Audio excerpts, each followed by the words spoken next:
Okay, chapter 8 and 9 review. Question number 1. Factor the trinomial x squared minus 7x minus 8. Okay, so when I see a trinomial, I need to think two sets of parentheses. All right, two sets of parentheses. Because it's just x squared, what's at the beginning? X and x. What's the only way, sign-wise, I can multiply to get a negative 8? Okay, I'm going to start with a positive, so I'm going to put it positive, negative. If you went negative, positive, doesn't matter. All right, so what multiplies to get negative 8, but adds to get negative 7, Hunter? 1 and 8. Which one has to be which? 1 is positive, 8 is negative. Check it. Negative 8 times positive 1 is negative 8. Negative 8 plus 1, negative 7. Perfect. All right. Question number 2. 4xy plus 8y plus 3x plus 6. Anytime I see 4 terms, what should I think? Grouping. Okay, so word of the problem for problem number 2 is grouping. Okay, so when I'm grouping, I need to see if the first two go together.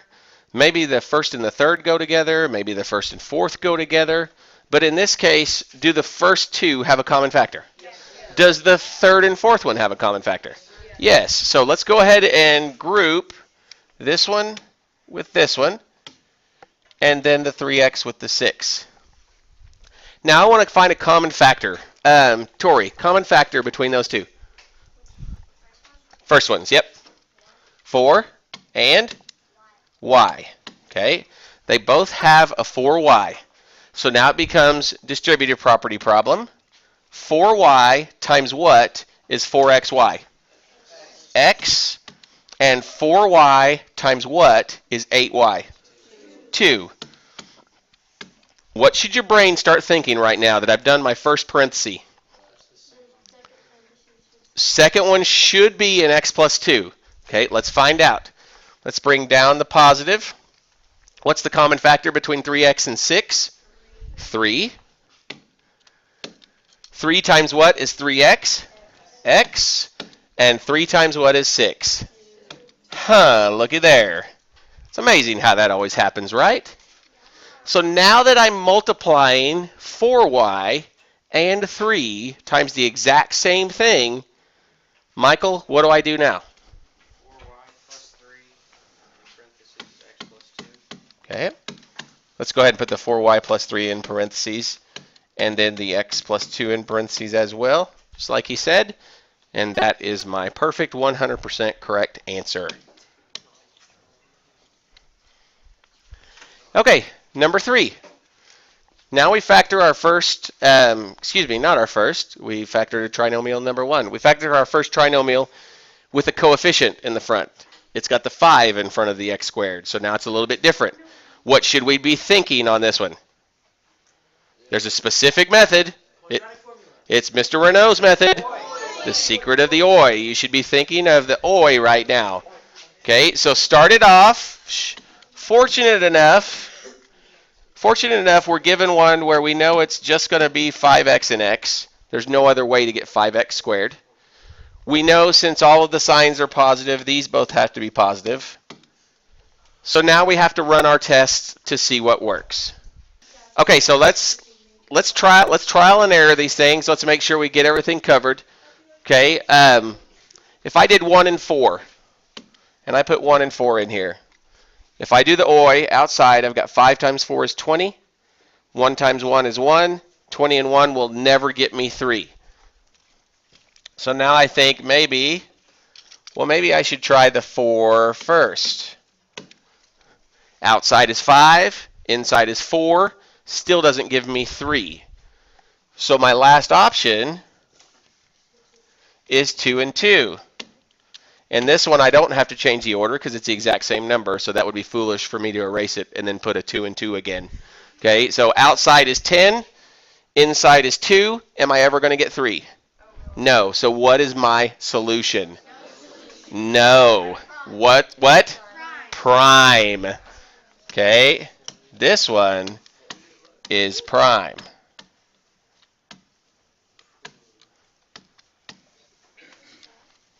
Okay. Question number 4. It's a trinomial. Gonna use the secret of the OI. And question number 3, it was prime, so this one probably won't be. All right, we're back to number 4. We're going to do two sets of parentheses because this is a trinomial. I typically would tell you to start with 2x and 2x because they're closest together. But for the sake of time, I'm going to speed up the process a little bit. I will tell you that the option is going to be 4x and x. Now, you can save yourself some time. What's the only way I can multiply to get a positive number at the end, but add to get a negative number in the middle? Both negative. Okay? So now, look at your OI. I've got 1 and 10. I've got 2 and 5. Okay? So how many of you have this one? Anybody got it yet? What do you think it is? Okay, he's looking at minus 5 and minus 2. Let's look at it. 4 times negative 2? Y'all can answer. Yeah, that's all right. 4 times negative 2? Negative 5 times 1? What's negative 8 minus 5? Negative 13. Perfect. Now, again, you could have your x plus 2 first and your 4x minus 5 second. Okay, but that is the correct answer. Okay, number 5. 3x squared minus 17x plus 20. Okay, both signs have to be negative. Now I think factors of 20. 1 and 20, 2 and 10, 5 and 4. Okay, so think about that for just a second. Okay, Logan, what do you got? 2x minus 20 and x minus 1. Nope, that doesn't work. I know that for a fact. Abby. Okay, 3x minus 5 and x minus 4. Okay, so let's look at this. 3 times negative 4 is negative 12. Negative 5 times 1? Negative 12 minus 5? Negative 17. All right, question number 6. A little bit different. Now we're out of the trinomial range. This is a binomial. X to the 4th power plus 16x squared. Go ahead and factor that one. Okay, so I look at x to the 4th power and 16x squared. What is the common factor, Sarah? X to the 2nd. Perfect. Now I look for a distributive property. X to the 2nd times what is x to the 4th? X to the 2nd. And x to the 2nd times what is 16x squared? 16. Now, some of you look at that x squared and 16 and you see two things. What do you see? They're perfect squares. And we learned how to factor perfect squares. But what's in between those two perfect squares? A positive sign. If we're going to factor it, it would have to be a what? It would have to be a minus sign. So we can take this no further. Okay, we'll get to one here in just a minute that's a factor of perfect squares. So you will get to see one of those, but this is not one of those. 0. All right, number 7 and 8 is going to be solving. So the first thing we need to do in number 7, it's a binomial just like number 6. So I need to factor it using the distributive property and then set both of those factors equal to 0, tee them up, and solve it. Okay, so take a minute or so to get that done. All right. Jake, what's the greatest common factor? 5x. 5x times what is 20x squared? 4x. 5x times what is negative 15x? Minus 3. So I now have my two factors. I tee them up, and I take 5x equals 0, and I take 4x minus 3, and set it equal to 0.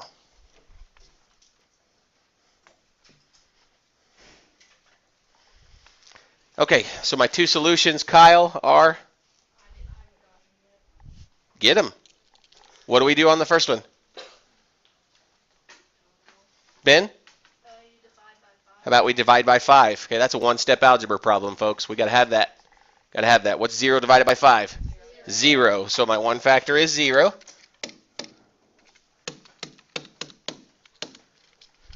Second one, Lily, what do I do on the second one? You would add 3 Okay, and then? and divide by 4. So what do I come up with? Well, you got 3 on the other side. What's 3 divided by 4? 3/4. Good.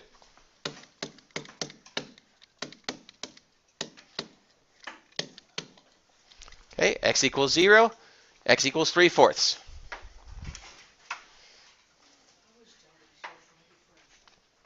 I don't want that. Go away. Really? I don't know what just happened. Kidding me.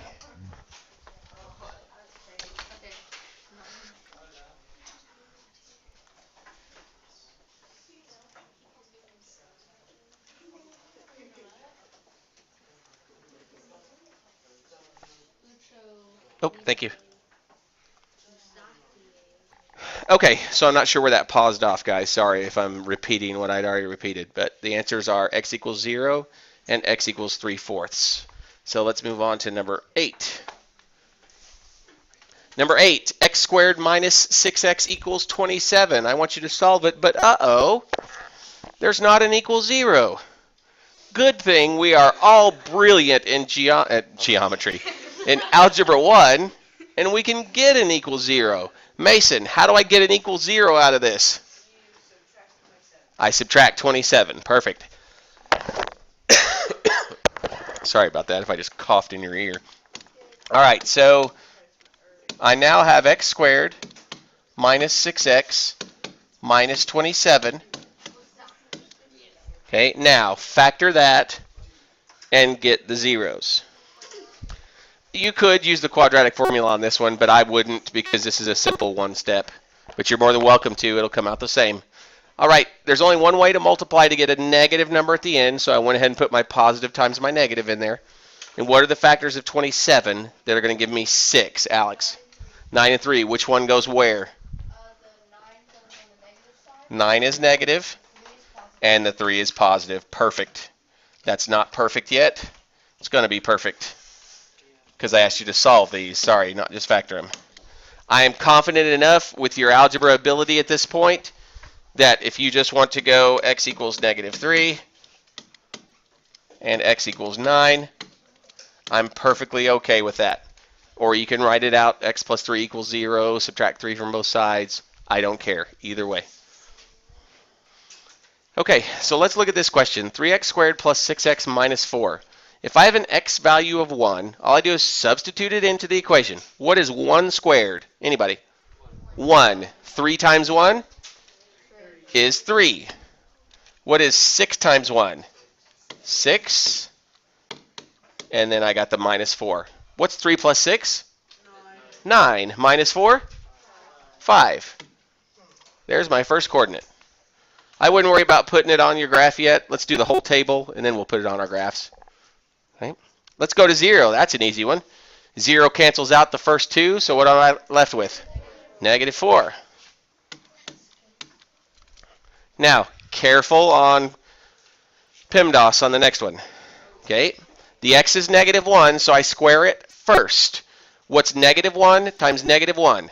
1 times 3 is 3. What is negative 1 times positive 6? Negative 6. What is 3 minus 6? Negative 3. What is negative 3 minus 4? Negative 7. Let's plug in negative 2. What's negative 2 squared? 4. What is 4 times 3? 12. What's negative 2 times positive 6? Negative 12. What happens to the 12s? They cancel each other out. What do you see? A pattern. I see a turning point. I see a parabola that went down to negative 7 And now it's coming back up to negative 4. Shh. Think in your mind. What do you think the number of the next one's going to be? 5. Let's find out. What's negative 3 squared? 9 times 3? 27. What's negative 3 times 6? Negative 18. What is 27 minus 18? 9. What's 9 minus 4? 5. Okay, so I've put my 5 coordinates on there, and I've got a perfect parabola, according to Abby. She loves it. It's the best parabola she's ever seen. She's so supportive and very non-critical of me. She's very good, doing great. Doing great. Mom, if you're listening at home, she's doing awesome, doing well, even though she forgot her graph paper. All right, but... Okay, next question. We're going to take x squared minus 6x minus 3. First, I'm going to get this off of here. This needs to be gone. Okay, x squared minus 6x minus 3. We're going to find 4 things. We're going to find the vertex. We're going to find the zeros, which means where it crosses the x-axis, its solutions. We're going to find the y-intercept, and we're going to find the range. So the very first one that's easiest to find is the what? Nope. The y-intercept. The y-intercept is always your what value? A, B, or C? C. Whatever your C value is, that's your y-intercept. So my y-intercept is negative 3. Every time. You should do that first tomorrow when you see it. Take your equation, whatever the C value is. Whoop, y-intercept. Good. Done. I got 1 out of 4. It's asking for range. Okay, so now what's the easiest one to find? The vertex. And to find the vertex, what do we have to find? The axis of symmetry. Okay, so we have to find the axis of symmetry first, which is negative b, and I have this random dot here, and I don't know how it got here, but for those of you watching at home, it has nothing to do with this problem. So just ignore it. This is not here. Go away. Now I just brought it more to your attention because it's darker. Okay, so if b is negative 6, what is negative b? 6. Watch this. I'm going to make this. Oh, it's 6. It's now part of the problem. Over 2. So what's my axis of symmetry? 3. So I go over to where x is 3. And what you're going to find here in a minute is that's about the last of my graphing. I'm not even going to have to graph this parabola to find all that stuff, and I'll show you that in just a second. Once I have found the axis of symmetry, how do I find my vertex? Sub it in. So now I put 3 into the equation. What's 3 squared? 9. Okay, what's negative 6 times 3? Negative 18. And then minus 3. Okay, 9 minus 18? Negative 9. Negative 9 minus 3? Negative 12. So looky there. There's my vertex. 3. Okay. 3, negative 12. Being critical of my graph again, Abby? Let me see yours. Let me see yours again. I'm going to tell your mom to listen to this one tonight. She'll love this. Okay, so my vertex is 3, negative 12. Okay, looking at the range. Shh. Looking at the range. The lowest it can go is negative 12. And because it opens upwards, what's the highest it can go? Infinity. Okay.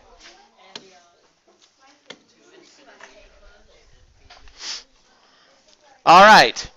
Now, there are 2 ways I can find the zeros. I can factor x squared minus 6x minus 3 and set them equal to 0. So what multiplies to get 3 but adds to get 6? Nothing. So what's the only other way I can solve it? Think yesterday. Quadratic formula. Okay. So we're going to take x squared minus 6x minus 3, and we're going to put it in a quadratic formula. Okay, that's your initial substitution. 6 plus or minus the square root of negative 6 squared minus 4 times 1 times negative 3 all over 2 times 1. Okay, so at this point, we're going to find the square root of 48. That comes out to be approximately 6.9282.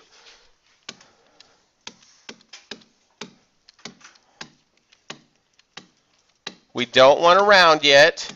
We would like to take it out 5 places, but the 5th place in this case is going to be a 0, so that doesn't do us any good to put a 0 on there. That's why I didn't do that. Some of you might say, well, yesterday you took it out to 5 places. Okay, in this case, another place isn't going to make a difference.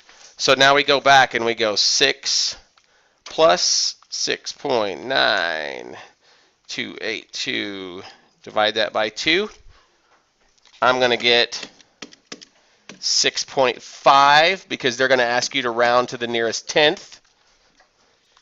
And then I'm going to do 6 minus 6.9282. And I'm going to get, for my second answer, negative 0.5. Okay, so those are my 2 correct answers. Okay, question number 11. Shh, we've got to get through 14, so we got to get through these real quick. Okay, question number 11. This is a monomial. Okay, so now I have to remember how to factor monomials. All right, here we go. Question number 11.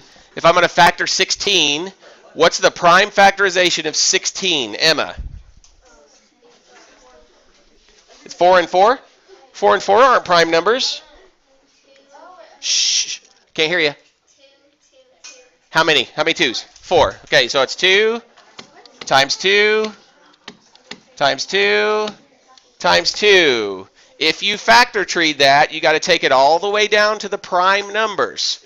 This will be a multiple choice question, and some of your choices might have 4s in them, and you should be able to look at it and go, wait, 4's not a prime number, so that doesn't help me in prime factorization. All right? Now, how do I factor the x to the 4th power? Just 4 x's.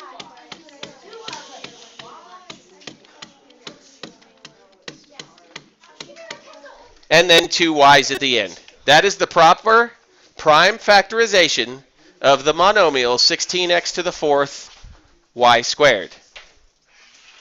Now, number 12. Find the greatest common factor between 32xy squared and 12y.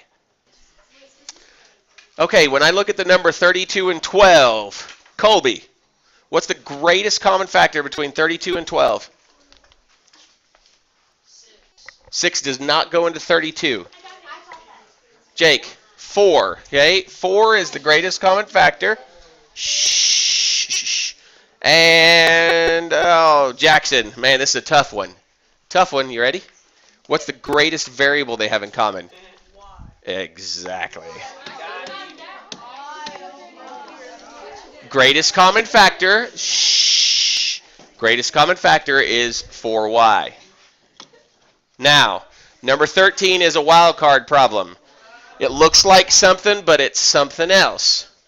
It looks like a trinomial. It is a trinomial. But we do not factor this trinomial by 2 sets of parentheses. Can somebody tell me why? Michael, what do you think? They all have a common factor. All right, Kenzie, what's the common factor between all 3? 2 what? Are you sure? I'm just asking, are you sure? Yes. Okay. So now, 2x times what is 2xy squared? Y squared. 2x times what is negative 8x? Negative 4 or minus 4 is fine. And 2x times what is 14xy? Plus 7y. Is that my answer? No. There's something wrong in the parentheses. Does anybody see it? You can make it simpler. No? Michael? It's not in order. It's not in standard form. Okay? So this needs to be 2x y squared plus 7y minus 4. The first answer will get you half credit. The second answer will get you full credit. Okay, number 14. This is the last one. You should be able to look at this and you should see something right away. Tell me something about the number 9 and the number 49. Derek, what do you know about the number 9 and 49? They both have the number 9.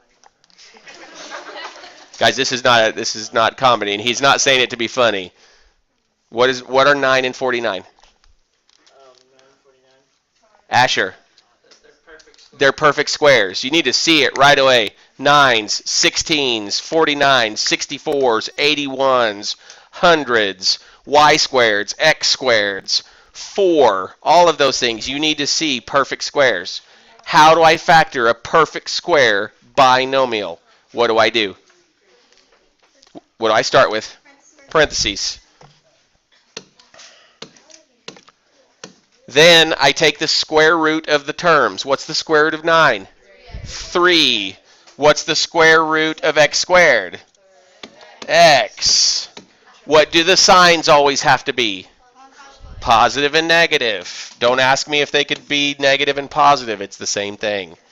And then what's the square root of 49? 7.